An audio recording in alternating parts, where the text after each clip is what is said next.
So I love smoking.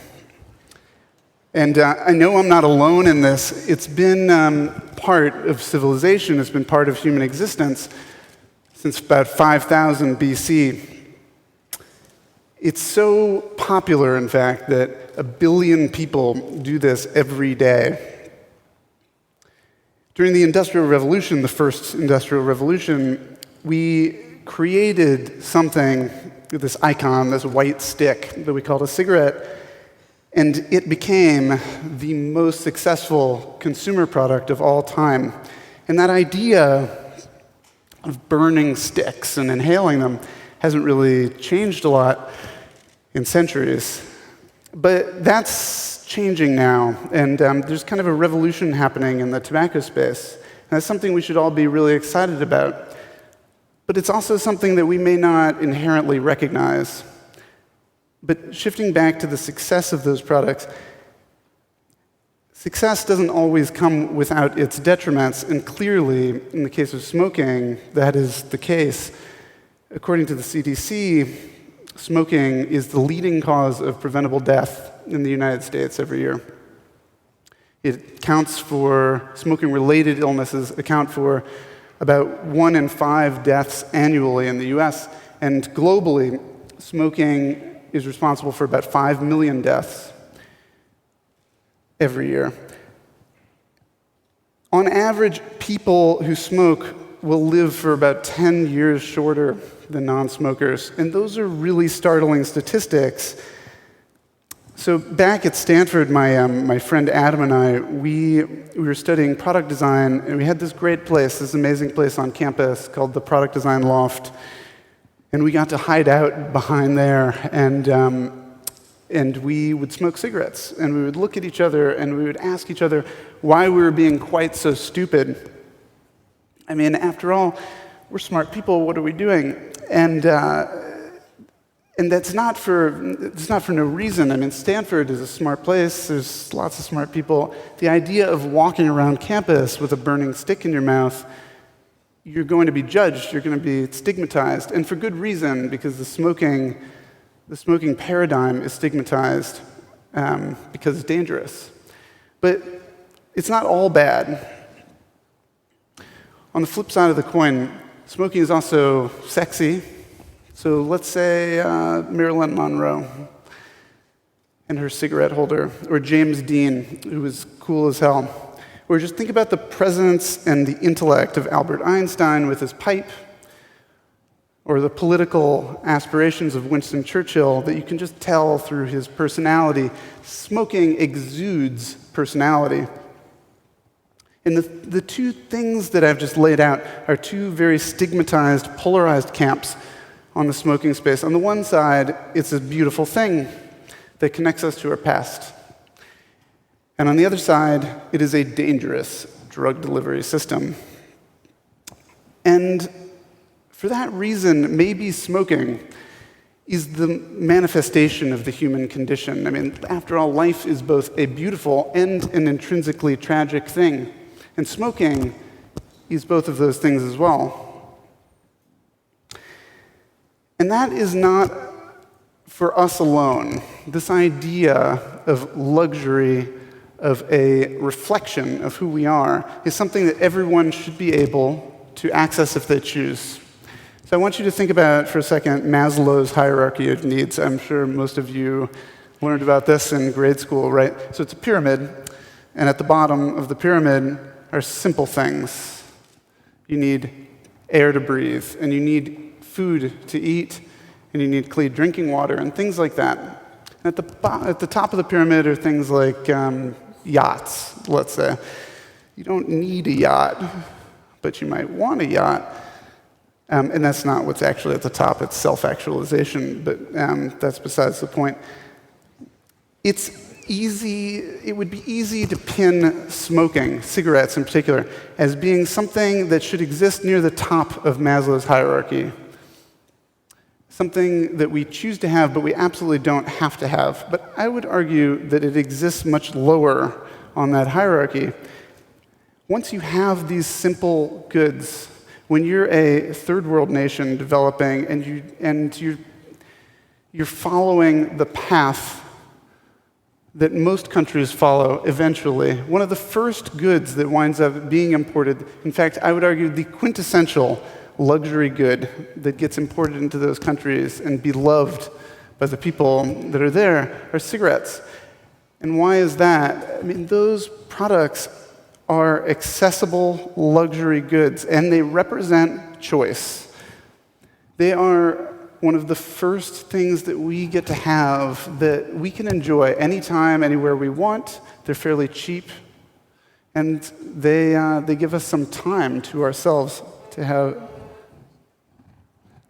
So why is it, if we understand this, if we understand that there's a need for these kinds of products, if there's a need for something that addresses the core needs of people, why is it that we haven't created that product yet? After all, isn't the safe cigarette the golden goose for the tobacco industry? Well, it would be very easy to argue, and I don't disagree, that it's technically difficult, that it is perhaps practically impossible to create a safe cigarette. But in reality, it's more complicated than that, because tobacco companies have created their own worst enemy. The cigarette, the white stick iconography, and the ritual that is associated with it is a yardstick that all of you know. And it's something that you have a firm set of expectations around. So to introduce something that preserves that iconography and doesn't deliver on it is to set yourself up for failure. And tobacco companies aren't the only aren't the only groups that have been trying to innovate in this space.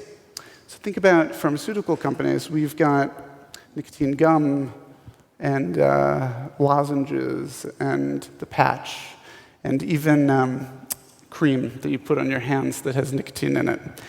But none of these things are even addressing the core consumer need. These are products designed for abstinence. They're trying to get us, to allow us to stop doing something that inherently we love to some degree. And that's a problem, because the idea that you can prescribe a solution to a desirable good is wrong. The idea that prescription is somehow going to lead to desire is totally false. Prescription doesn't lead to desire, and desire is the heart of a luxury good or experience. It's very easy, then, to focus on the other camp, because these stigmas that are created around a difficult issue are easy to point fingers at. They exist at the extremes because they are extreme ideas. So instead of concentrating on the consumer and what the consumer needs, we more easily focus on the opposite opinion. And we can do that a lot. This is something that's very common for us, and I want to give you an example. In the late 1970s, there was a scientist named Bruce Alexander who did a study on rats. And rats have a difficult existence. They exist very, very much at the bottom end of Maslow's hierarchy of needs. They're scurrying around just trying to get food and drinking water and just to perpetuate their life cycle. And in the lab, it's not terribly different. I mean, lab rats typically live in very small, confined cages, and they don't have a lot to live for. So Alexander challenged the notion that all experimental results on lab rats couldn't be somehow linked to their environment. So he created a bigger cage, simple, and he called it Rat Park.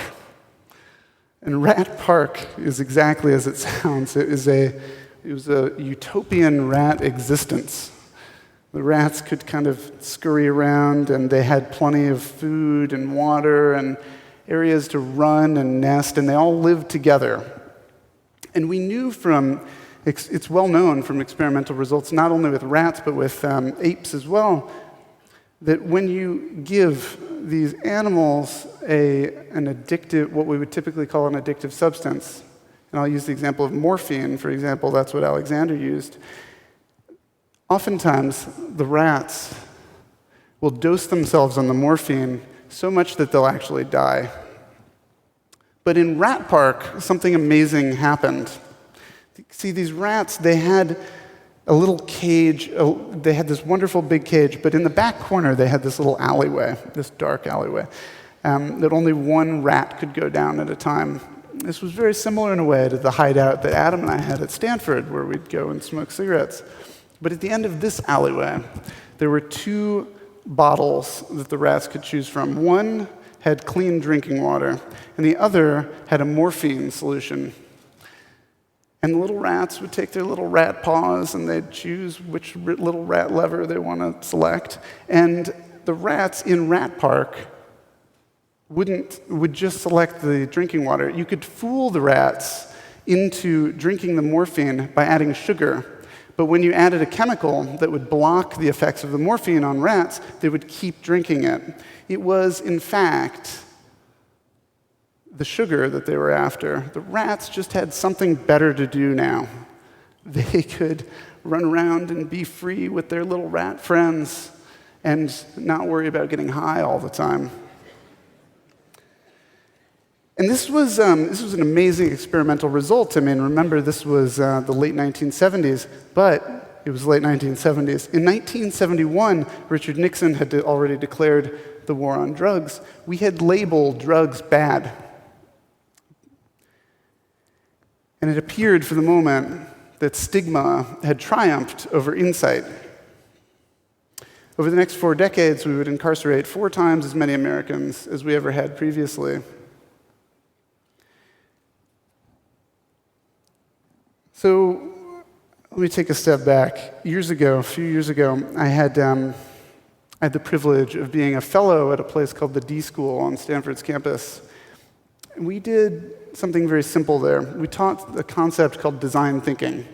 And design thinking is purely just empathy. You try to understand a person's needs, and then you test and see if you got it right by creating prototypes.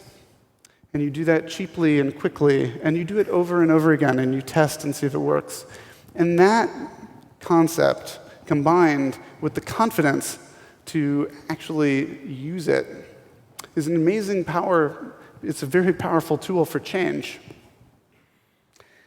Adam and I, we took that skill set, we took that idea, we looked inwards at ourselves, hiding out behind this loft, and what we realized was that it isn't smoking that we love. I lied to you when I first came on stage. It isn't the smoking that I love. In fact, I would challenge any of you who smoke. I would say it isn't smoking that you love. It's the things that smoking does for you.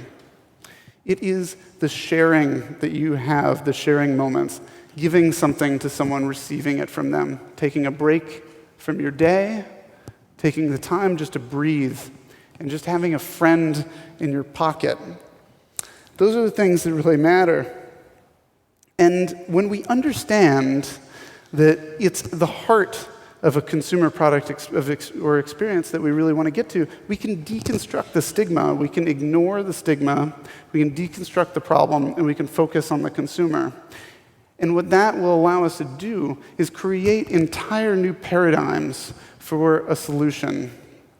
Instead of lobbing ideas over the consumer and targeting the other person, we can actually look at what people want. And there's a renaissance, as I mentioned, happening in the tobacco industry right now. Awesome. It's about time. Things like vaporizers and electronic cigarettes are changing the landscape of the industry. And that's not necessarily on purpose, but it's happening.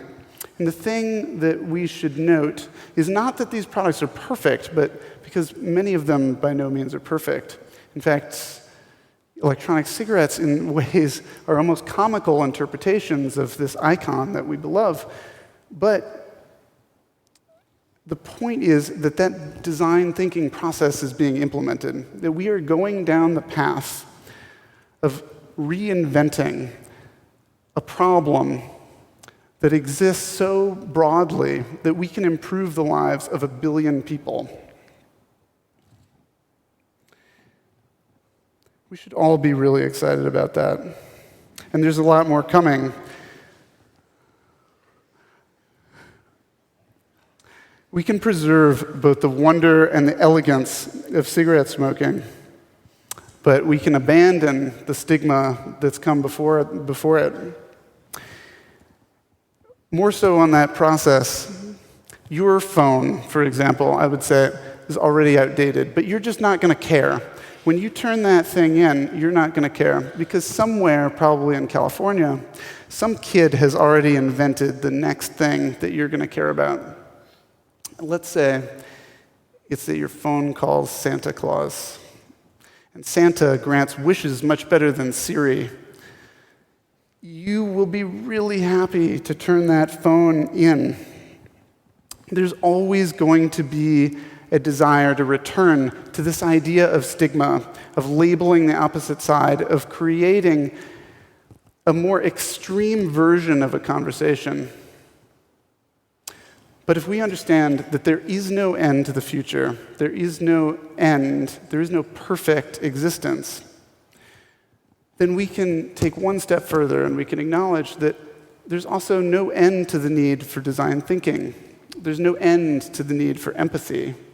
And when we can embrace that, we can change things, not just smoking, but in other entire industries yet to come. And we can do that every day. Thanks.